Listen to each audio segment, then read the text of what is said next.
ओम तत्सत। जिज्ञासु मित्रों, बहुत बहुत अभिनंदन है आप सभी का दिव्य सृजन में।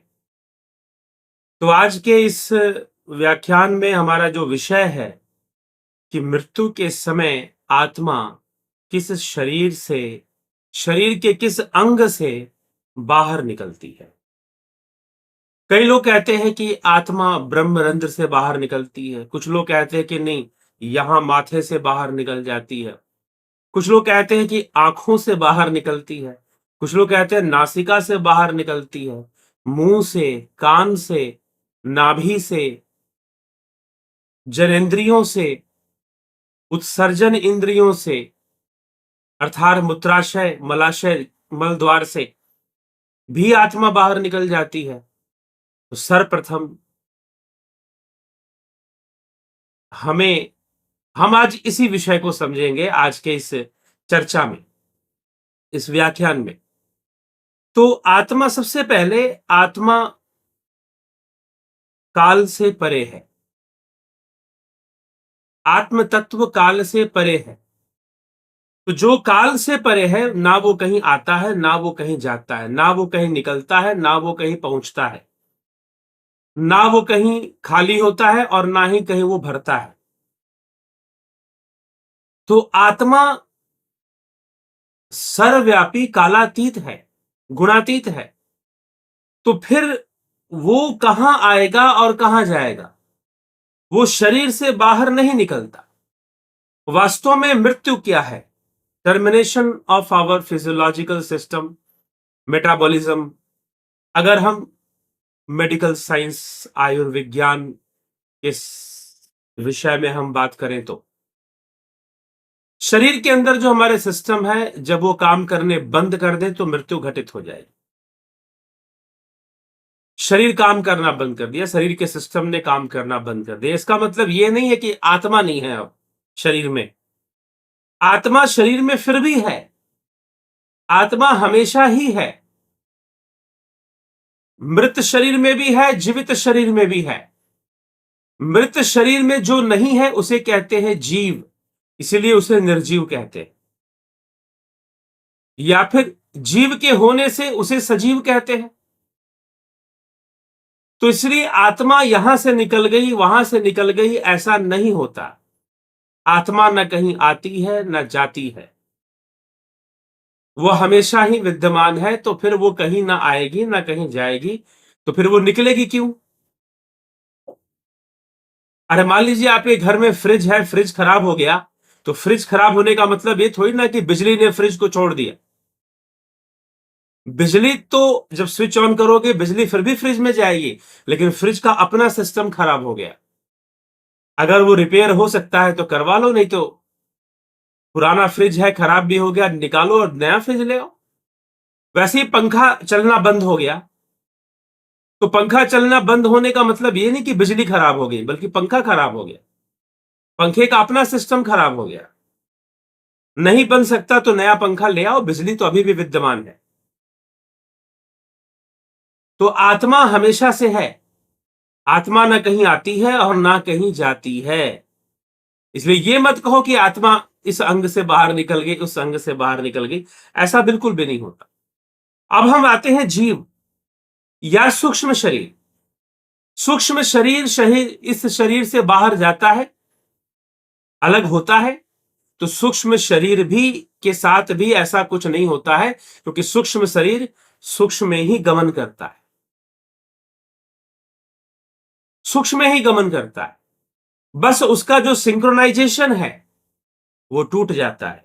आपका मोबाइल खराब हो गया तो उसमें जो सॉफ्टवेयर का सिंक्रोनाइजेशन है, ईमेल आईडी और बहुत सारे एप्स जो सिंक्रोनाइज हैं, वो अब सिंक्रोनाइज नहीं रह सकते, क्योंकि आपका फोन टूट चुका है, उसका हार्डवेयर खराब हो चुका है, वो नहीं काम करेंगे अब। तो उनके रहने का कोई मतलब नहीं है, तो वो अलग हो जाएंगे। लेकिन वो अलग कोई बाहर नहीं होंगे। एक समय के लिए, एक एक कुछ देर के लिए हमने ये माना कि आत्मा बाहर निकलती, तो आत्मा तो बाहर निकलती नहीं है।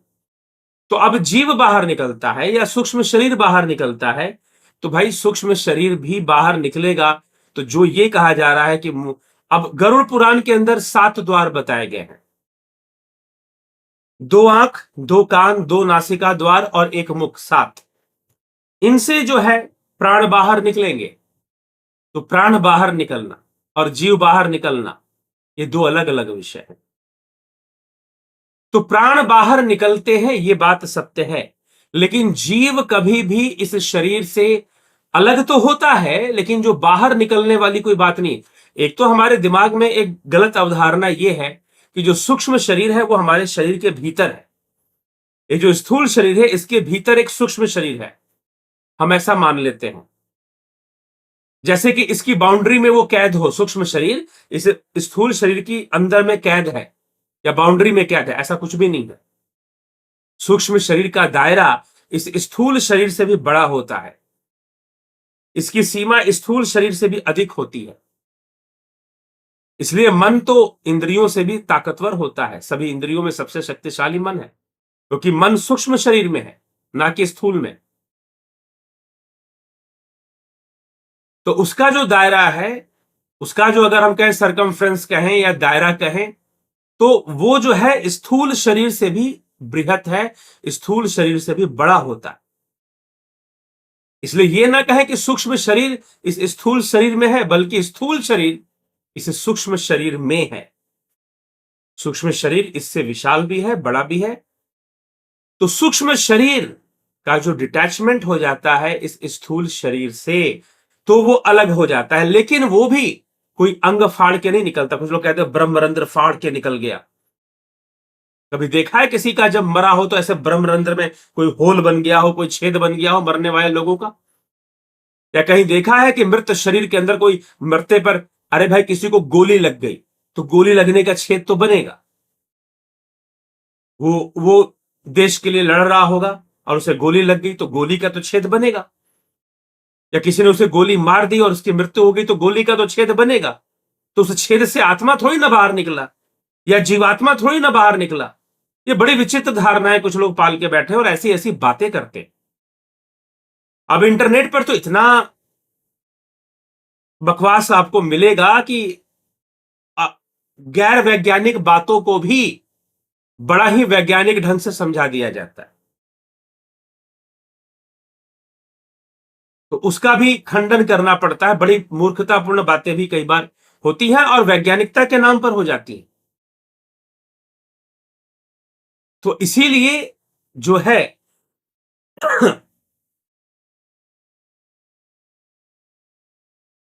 सूक्ष्म शरीर भी हमारे स्थूल शरीर के किसी अंग से बाहर नहीं निकलता है। आत्मा का तो कहीं आना जाना ही नहीं है।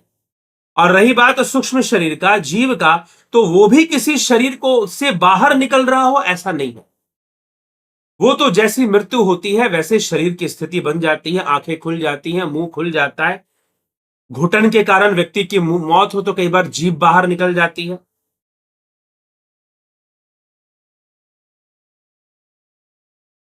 हाँ, हम ये कह सकते हैं किसी की प्रेत बाधा में मृत्यु हो तो उसके अंग टेढ़े हो गए या जीभ बाहर निकल गई, कुछ अजीब सी चेहरे की स्थिति हो गई।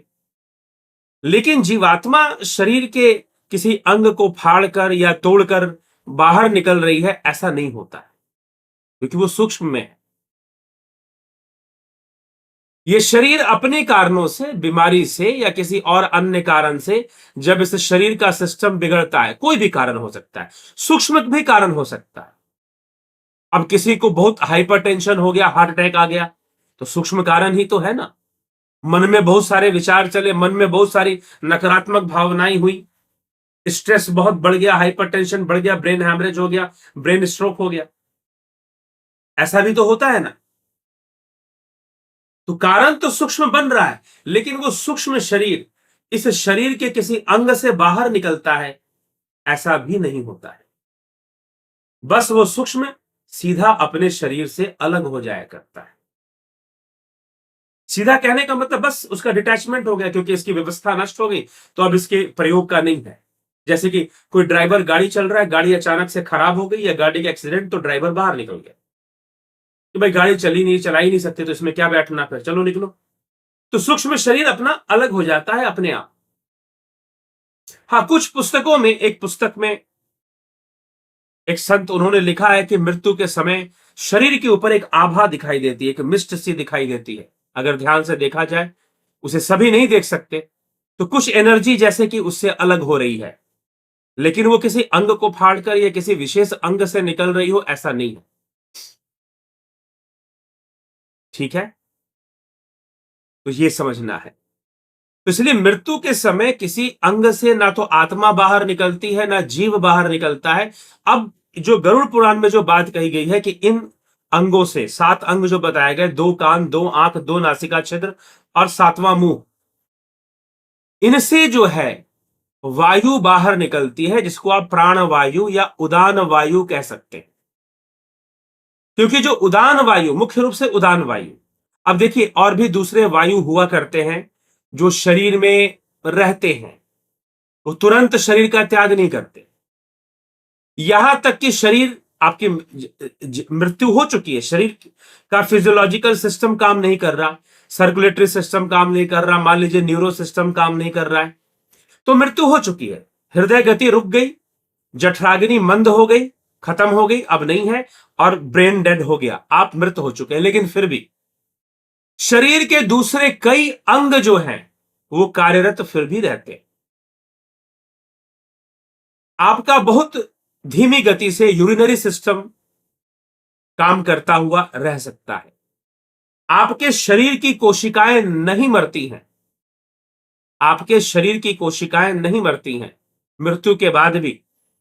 इसलिए कई केस में आप देखेंगे जिन लोगों की मृत्यु होती है, खासकर अगर उम्र कम है, मिडिल एज में है, अगर उनकी मृत्यु हो जाए और जल्दी उनका अंतिम संस्कार ना किया जाए, तो आप देखेंगे उनके बाल बड़े तेजी से बढ़ेंगे, नाखून भी बड़े तेजी से बढ़ेंगे। इसका मतलब क्या है? कोशिकाएं जीवित हैं, अर्थात सेल्स हमारे बॉडी के जीवित हैं, वो काम कर रहे हैं। सिस्टम नहीं है, अब सिस्टम नहीं है, सर्कुलेटरी सिस्टम नहीं काम कर रहा, न्यूरो सिस्टम नहीं काम कर रहा, रेस्पिरेटरी सिस्टम नहीं काम कर रहा, अर्थात श्वसन प्रणाली नहीं काम कर रही, हृदय गति नहीं काम कर रहा और दिमाग काम नहीं कर रहा, तो मृत घोषित कर दिया जाएगा। और सूक्ष्म शरीर के काम का नहीं है तो वो उससे अलग हो जाएगा, इसमें कोई दो राय नहीं।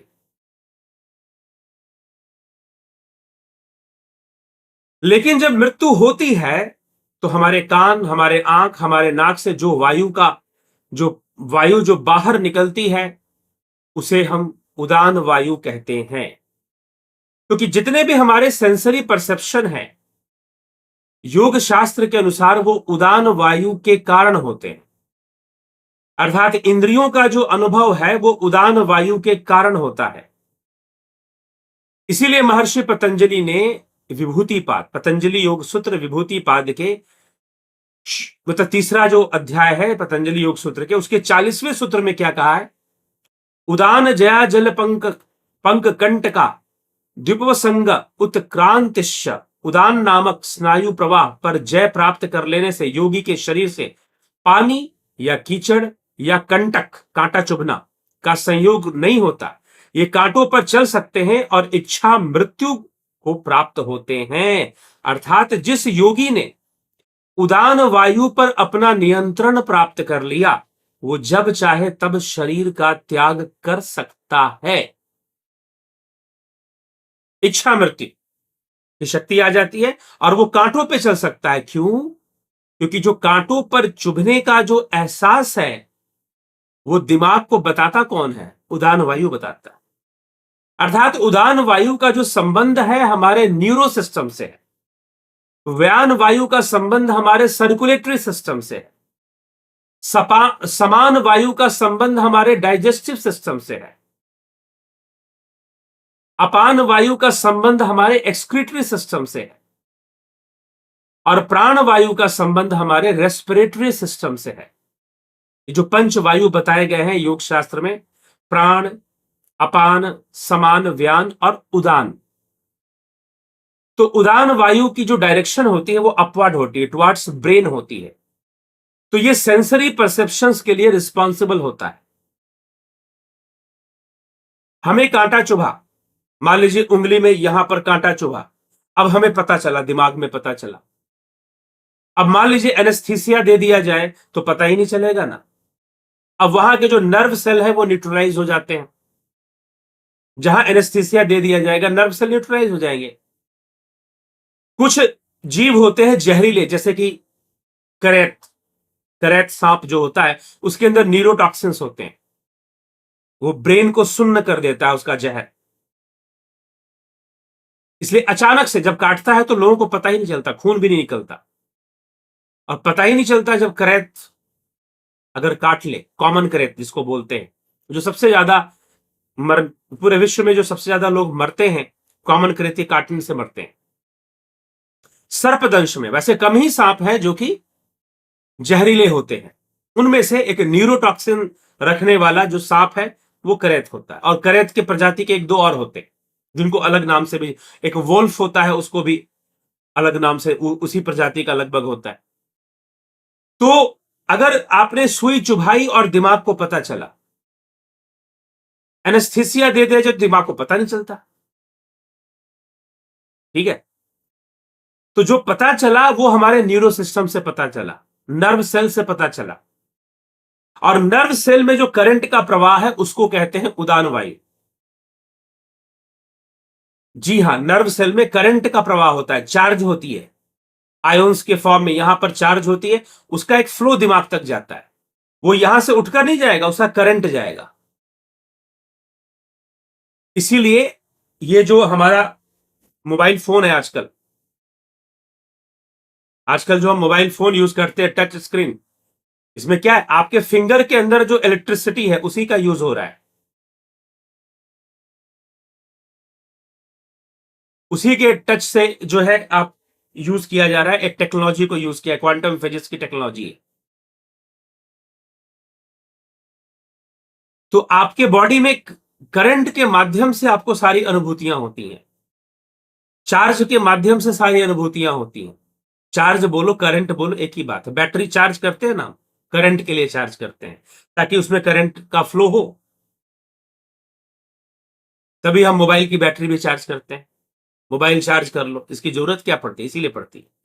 तो हमारे शरीर के अंदर जो इलेक्ट्रिसिटी, जो सेंसरी परसेप्शंस जो हो रहे हैं न्यूरो सिस्टम के माध्यम से, और वो जो अपवर्ड डायरेक्शन में जो वायु का प्रवाह है उसे कहते हैं उदान वायु।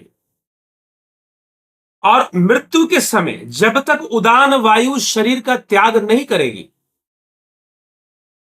मृत्यु नहीं होगी। चाहे आपकी सांसें रुक जाए, चाहे आपकी हृदय गति भी रुक जाए।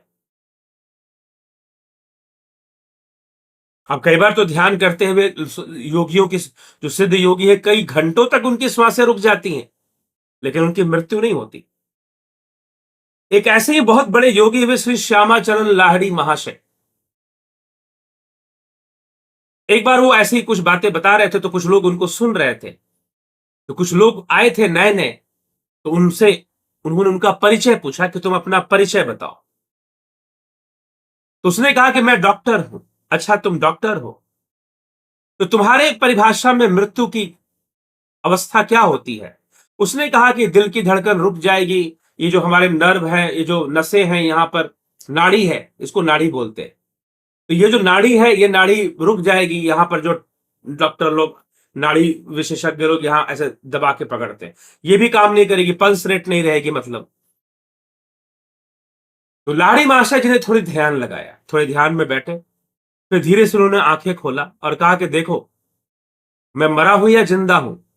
उसने अपना आला निकाला, स्टेथोस्कोप निकाला और निकाल कर जो है चेक किया, हार्ट बीट चेक किया तो हार्ट बीट की आवाज ही नहीं आ रही है। फिर यहां पर अपने स्टेथोस्कोप को यहां आला लगाया, यहां लगाया, आवाज ही नहीं आ रही है।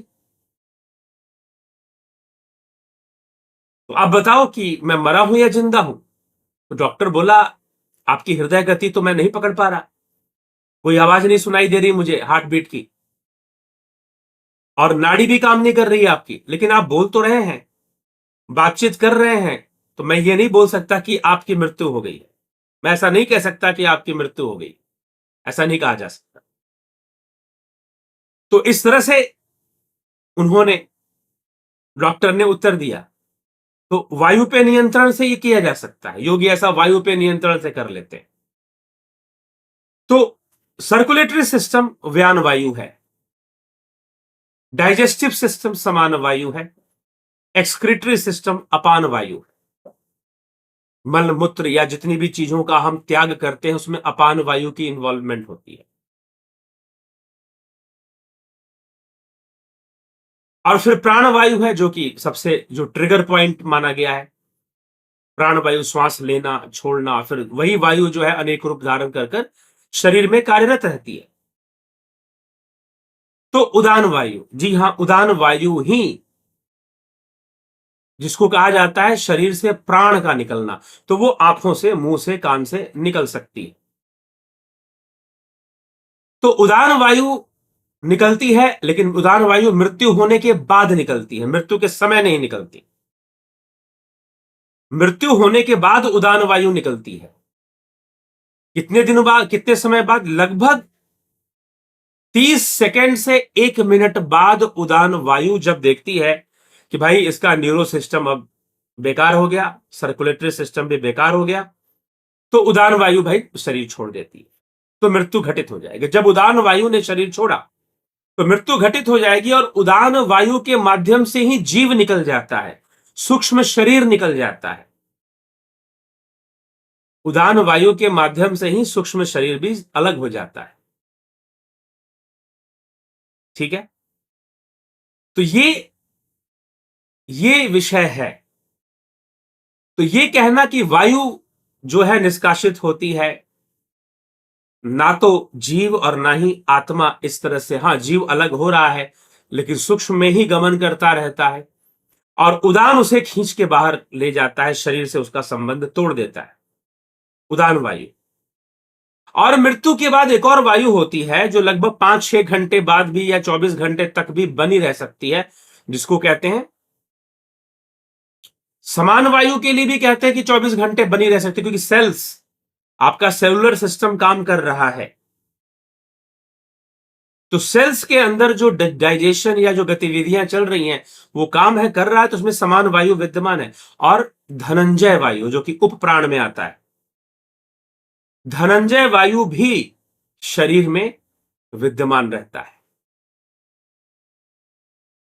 तो इस तरह से ये वायु रहते हैं, लेकिन मुख्य रूप से उदान वायु ही शरीर, उदान वायु अगर शरीर का त्याग करता है तो मृत्यु घटित हो जाएगी, आप ब्रेन डेड हो जाएंगे फिर। और ब्रेन डेड जहां भी होंगे डॉक्टर सीधा आपको डेड डिक्लेयर कर देगा। ठीक है, तो उदान वायु का निष्कासन होने से मृत्यु घटित हो जाती है। तो ये उदान वायु बाहर निकलती है, और उदान वायु कोई शरीर को फाड़ के निकलेगी, आंखें तोड़कर निकलेगी, ब्रह्मरंध्र को फाड़ कर निकलेगी, ऐसा कुछ भी नहीं होता। ये लोगों में प्रचलित बातें हैं, लेकिन ऐसी घटनाएं नहीं घटती। ठीक है, बस उदान वायु अलग हो जाती है। अब यही उदान वायु जब पूर्ण शांत हो जाती है तो समाधि की ओर जाती है, अर्थात इसकी गतिविधियां जब निरस्त हो जाती है, ये निकली भी नहीं है, ये अलग भी नहीं हुई है, इसमें कोई मूवमेंट खत्म हो जाता है, मतलब शांत होगी, तो परमानंद का अनुभव करा देती है। तो हम इसलिए डिप्रेशन या मानसिक रोग जो हुआ करते हैं, या न्यूरो प्रॉब्लम्स जो हुआ करती हैं, उनका बहुत बड़ा कारण उदान वायु, डिप्रेशन, ओवर थिंकिंग बहुत चल रही है, इतने विचार चल रहे, इतना टेंशन। एक पीछे एक महानुभाव ने फोन किया, उसने कहा कि सर मेरे दिमाग में इतना विचार चलता है, इतना विचार तूफान की तरफ, मुझे मेरा दोनों नसें फूल जाती हैं, सिर जैसे बहुत बड़ा हो गया ऐसा महसूस होता है, सूजन आ गया है सर में।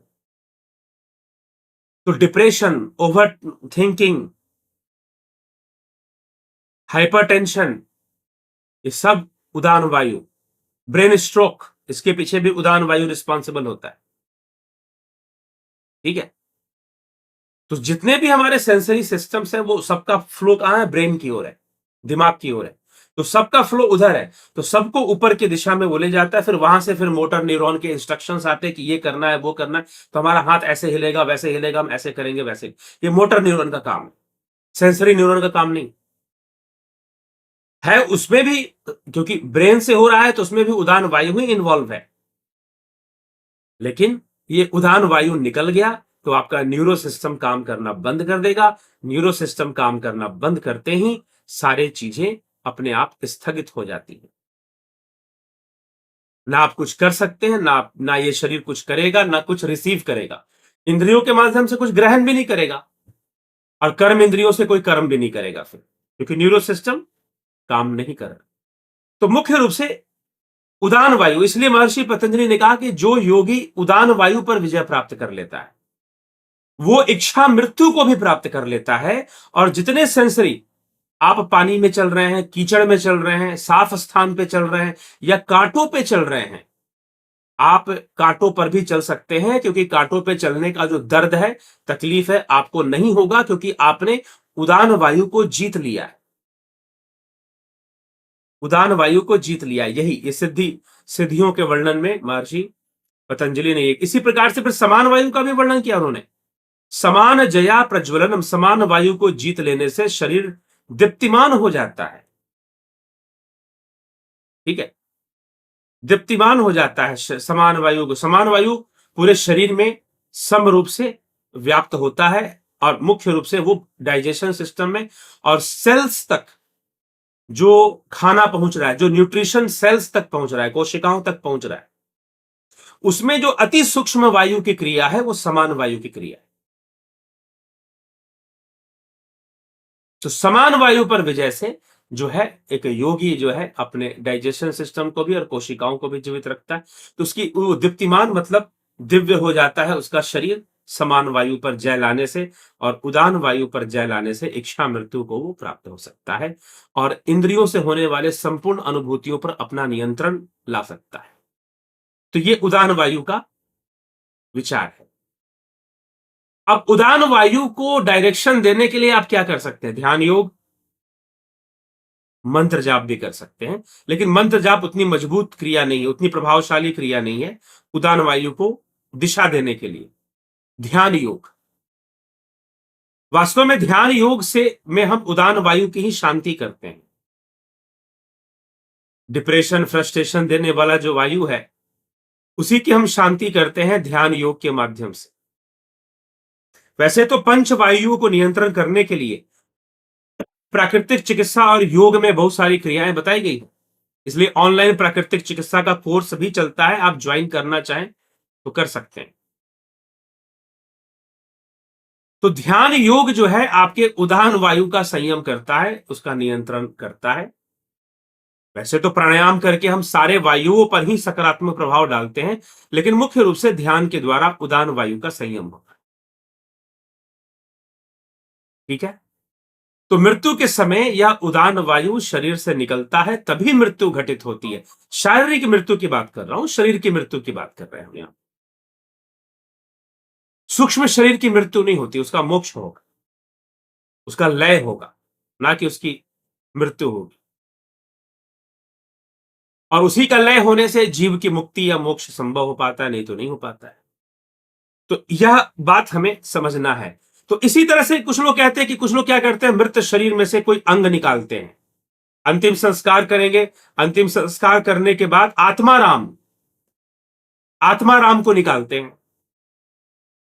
एक हड्डी होगी जिसकी आकृति ऐसे होगी जैसे कोई ध्यान में बैठा हुआ है, और अगर वो ध्यान में बैठी हुई आकृति निकलती है तो इसका मतलब उसकी गति शुभ हो गई है, मान्यता है। आत्माराम कैसा दिखाई देता है? ऐसा दिखाई देता है। ये आत्माराम है। देखिए जैसे कि सिर हो और बाजू हो उसके और दोनों हाथ जोड़े हुए हों,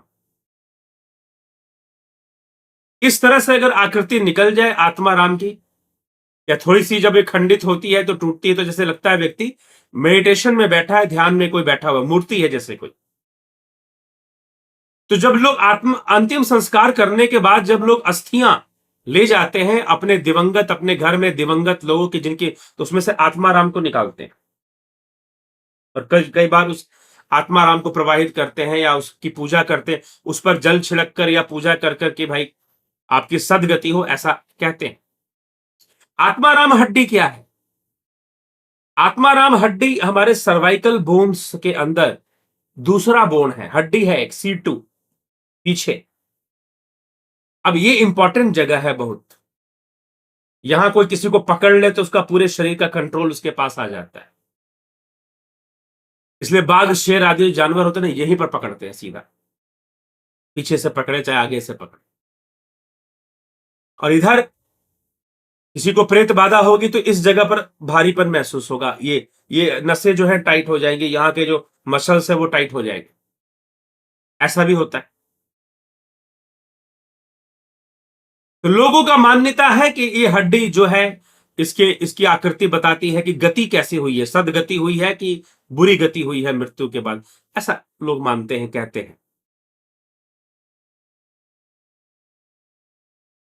तो जीव की, हां, अगर ये हड्डी बिल्कुल सीधी स्ट्रेट निकलती है, अच्छी निकलती है, तो इसका मतलब यह है कि उसकी मृत्यु में बहुत कष्ट तो नहीं हुआ है। लेकिन एक्सीडेंटल केस है या किसी ने हत्या कर दी है, कुछ ऐसा केस है, तो वहां पर हो सकता है कि भाई वो जो बोन है वो टेढ़ी मेढ़ी हो जाए, डिस्ट्रॉय हो जाए एक्सीडेंटल केस में। नॉर्मल अगर व्यक्ति की बीमारी से मृत्यु हो रही है या किसी जो है साधारण एजिंग के कारण, एज के बाद मृत्यु हो रही है, तो उसमें ये आत्माराम हड्डी विकृत नहीं होती, जैसी जैसी बॉडी में है वैसी के वैसे मिल जाती है। लेकिन लोग जब इसको देखते हैं तो लगता है जैसे कोई, तो ये एक सर्वाइकल, हमारा जो सर्वाइकल बोन्स होते हैं, हमारे जो सर्वाइकल वर्टिब्रे है, हमारा जो रीढ़ की हड्डी है, पूरे यहां से लेकर नीचे कमर तक, टेल बोन तक, तो उसमें ये जो सी बोन्स होती हैं, सर्वाइकल बोन्स होती हैं, उसमें ये दूसरे नंबर पर होता है। ये बिल्कुल मस्तिष्क के बिल्कुल नीचे होता है। तो उस हड्डी से भी लोग पता करते हैं, लेकिन उसकी स्थिति इस बात पर डिपेंड नहीं होती कि सदगति गई हुई या नहीं हुई। अरे भाई, सदगति होगी कर्मों से होगी। किसी के बहुत बुरे कर्म है और आत्माराम बड़ा सुंदर सा निकल गया, तो क्या उसकी सदगति होगी? सदगति तो कर्मों से होगी। तो पहले के समय में लोग आत्माराम को इसलिए देखते थे क्योंकि भाई पता चले उसकी मृत्यु दर्दनाक हुई है, बुरी मौत हुई है या सहजता से गया है। अगर वो आराम से गया है, एक उम्र होने पर गया है, तो आत्माराम की स्थिति अच्छी ही मिलने वाली है। लेकिन अगर कुछ एक्सीडेंटल या कुछ ऐसे मृत्यु हो रही है कुछ अलग ढंग से, तो आत्माराम गलत ढंग से वो होगा, निकल सकता है। तो इस हड्डी को लोग आत्माराम भी, तो ऐसी भी एक मान्यता है कि वहां कुछ लोग मानते हैं कि वहीं आत्मा का वास होता है। आत्माराम में आत्मा का, आत्माराम जो हड्डी है, सर्वाइकल 2, C2 जो बोन है, उसमें आत्माराम का वास होता है, हमारी आत्मा वहीं बसती है। कुछ लोग ऐसा भी कहते हैं, ऐसा कुछ नहीं है। आत्मा देश और काल के परे है, तो यहां बसती है वहां बसती है, ऐसा कुछ नहीं होता। ठीक है, तो चलिए इसी के साथ हम आज के विचारों को विराम देते हैं। कल फिर दूसरे व्याख्यान में मिलेंगे। ओम तत्सत। जो लोग ऑनलाइन कोर्स करना चाहते हैं वो कोर्स ज्वाइन कर सकते हैं। ध्यान योग का, स्वर योग का, प्राकृतिक चिकित्सा का ये कोर्स होता है, तो आप इसे ज्वाइन कर सकते हैं। ध्यान योग, प्राकृतिक चिकित्सा और स्वर योग, बहुत अद्भुत कोर्सेज हैं। ध्यान योग तो है ही जीवन कल्याण के लिए, उस स्वरूप को जानने के लिए जो हमारा स्वरूप है, रियल सेल्फ को जानने के लिए, सेल्फ रियलाइजेशन के, ब्रह्म ज्ञान के लिए। ओम तत्सत।